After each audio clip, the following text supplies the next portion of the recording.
Sufi, kita gali dulu dari katanya. Asalnya dari kata paling dasarnya itu sofa. Paling dasarnya apa?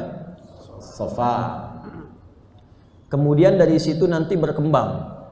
Misal ada tasfiyah, ada sufi, ada sufiyah, ada sofiyah.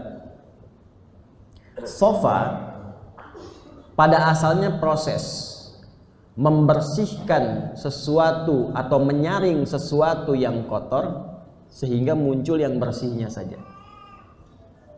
Proses saringannya ini disebut dengan tasfiyah namanya. Jadi kalau misal nih ada mineral mau disaring nih, kan bisa air bisa logam ya, kan dibersihkan dulu kan dari yang kotornya. Anda kalau mau bangun pasir kan suka disaring dulu ya, nah itu saringannya disebut tasfiyah. Minyak disaring supaya yang jernihnya yang keluar, itu tasfiyah namanya. Menyaring yang kotor sehingga yang bersihnya yang muncul. Nah yang bersihnya ini yang keluar itu disebut dengan apa? Disebut dengan sofia, sesuatu yang jernih, yang bersih ya. Ibu Sofia, ibu yang jernih, bersih pikiran dan hatinya, sehingga ketika bertutur pun menyaring lisannya sehingga tidak keluar yang kotor-kotor dari lisan. Karakter orang yang telah mendapatkan itu, orangnya disebut dengan sufi namanya. Di sufi itu pada asal mulanya adalah orang yang mampu mengatur dan menyaring dirinya sehingga yang keluar dari seluruh anggota tubuhnya itu selalu yang baik-baik dan mulia. Kalau bicara yang baik, kalau menatap yang baik, kalau berjalan yang baik, merespon apapun selalu baik keluarnya. Itulah sufi. Kita kalau sa'i dimulai di bukit apa? Sofa. Berhenti di mana? Marwah. Harus selalu di Marwah ya. Dimulai di sofa, berhenti di Marwah. Kalau berhenti lagi di sofa, itu kalau enggak 6 berarti 8 kali. Harus di Marwah. Nah, kenapa bukitnya disebut dengan bukit sofa? Itu ada kisahnya. Sayyidah Hajar alaihissalam itu kan naik ke bukit itu ketika beliau punya hajat untuk anaknya Ismail alaihissalam. Menangis, ASI nggak keluar. Ketika merengek kemudian menangis, semakin haus, disimpan terlebih dahulu. Beliau mencari. Dalam pencariannya itu kan seorang ibu kadang berpikir ya, kalau anak sedang ingin mendapatkan minuman, ASI tidak keluar, kadang-kadang kan gelisah kalut kan, gimana ini nyari-nyari dan sebagainya. Maka hal yang ditampilkan pertama kali oleh beliau itu berprasangka baik kepada Allah. Beliau menyaring segala pikiran-pikiran yang tidak baik. Nggak mikirkan yang buruk. Kenapa saya harus ditempatkan di sini, ditinggalin oleh suami, nggak tahu kapan baliknya. Tapi yang ada di kepalanya adalah ini perintah Allah.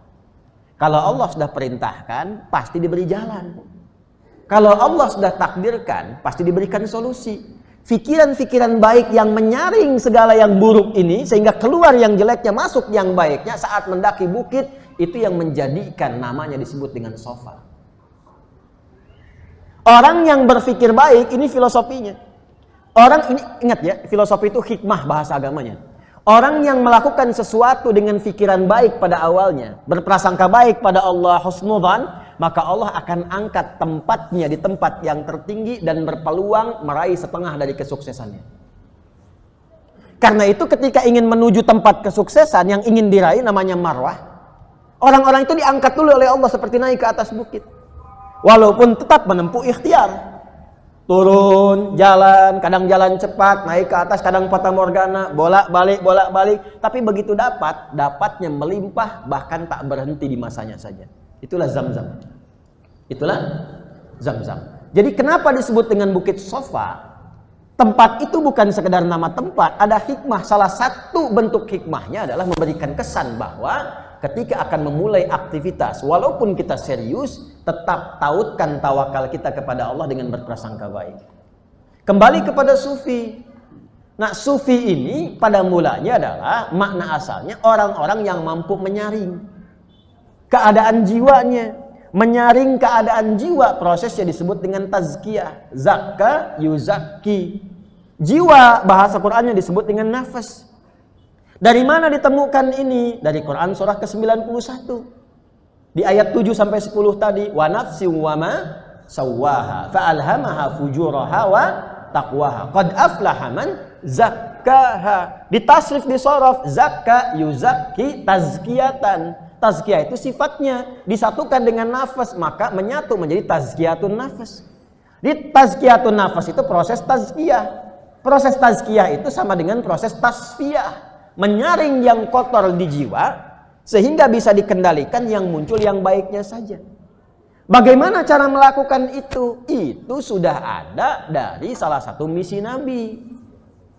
Di Nabi Muhammad itu ketika ditugaskan oleh Allah, salah satu misi terbesarnya itu membimbing umatnya supaya bisa tazkiyatun nafas. Ya, itu ada di Quran surah kedua Al-Baqarah ayat 151. Kama arsalna fikum rasulan minkum yatlu alaikum ayatina wa yuzakkikum wa yu'allimukumul kitaba wal hikmata wa yu'allimukum ma lam takunu ta'lamun. Kata Allah, dengan keagunganku telah diutus seorang rasul dari kalangan kalian.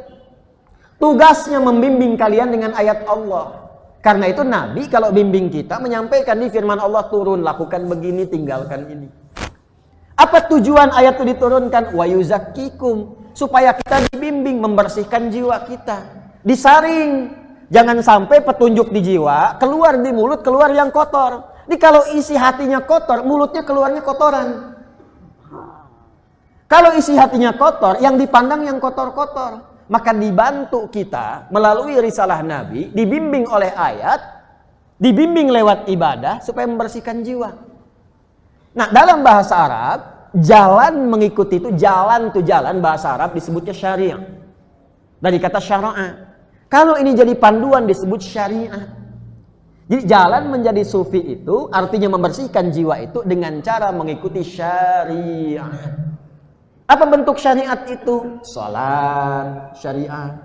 Karena itu kalau salatnya benar, nanti yang kotor di jiwa ada dua. Satu fahsya, kedua mungkar. Itu dibersihkan. Maka turun Quran surah ke-29 ayat 45. Utslu ma uhya ilaika minal kitab wa aqimis shalah innas sholata tanha 'anil fahsya wal munkar. Jadi kalau pengen jadi sufi dalam arti orang bersih, orang baik, orang yang dari ujung kepala sampai ujung kaki itu sifatnya mulia, maka jalan pertama kali ikuti syariat. Sholat, tunaikan, tingkatkan dengan sunnah, puasa, baca Quran, rajin sedekah, itu sufi. Hasilnya apa? Perbuatan-perbuatan mulia, perbuatan-perbuatan baik. Kalau sudah dapat itu, maka dekat hubungan dengan Allah. Kedekatan itu bisa melihat, membedakan mana yang menurut Allah benar, mana yang tidak benar. Yang benar diikuti, yang salah ditinggalkan. Kemampuan membaca itu disebut dengan ma'rifat. Ma'rifat itu kenal, tahu. Ma'rifatullah, kenal Allah. Bagaimana kenal Allah? Lewat hukumnya, lewat syariatnya. Nah, ini yang menjadikan sufi itu pembatasannya, kalau dikumpulkan karakteristiknya menjadi tasawuf. Di tasawuf itu satu disiplin ilmu. Nasab sanadnya ada, cuman jalurnya lewat syariat. Yang jadi persoalan kadang-kadang ada orang ingin meraih itu dengan menyalahi tuntunan syariat. Yang keluar dari syariat ini yang disoal. Jelas? Jadi kalau tujuan sufi itu bukan untuk melihat yang macam-macam. Saya ingin menjadi sufi karena saya ingin melewati sungai dengan jalan kaki. Ya nggak harus jadi sufi, jalan aja di sungai. Kalau sungainya dangkal, ya. Saya ingin menjadi sufi karena saya ingin bisa berjalan di lautan misalnya. Saya ingin jadi sufi karena ingin membaca pikiran orang. Bukan itu capaian tertingginya. Capaian tertingginya itu akhlak. Nanti Allah berikan kemuliaan. Biasanya kemuliaannya tampak setelah dia meninggal itu. Itu yang disebut dengan karamah. Jadi untuk Nabi itu mukjizat, untuk orang-orang mulia itu karamah. Karamah itu nampak nanti keutamanya setelah orangnya wafat. Karena itu orang-orang yang punya karamah biasanya nggak menjual karamahnya dan tidak buka praktek.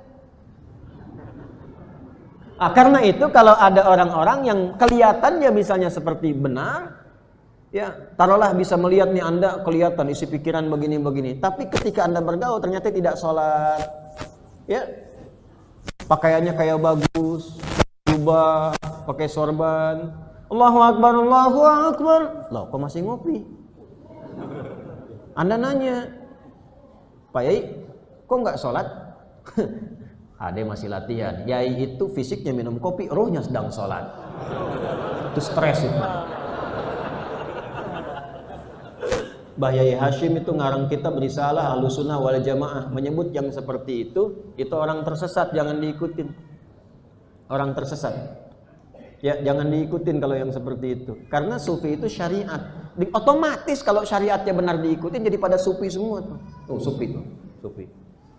Ya, itu sufi dalam konteks yang benar, ya. Nah, jalan untuk menuju itu disebut apa? Syariat. Kalau diperpendek disebut dengan tariq atau tariqah dari bahasa Arab. Makanya muncul tariqah, tariqah, tariqah, tariqah.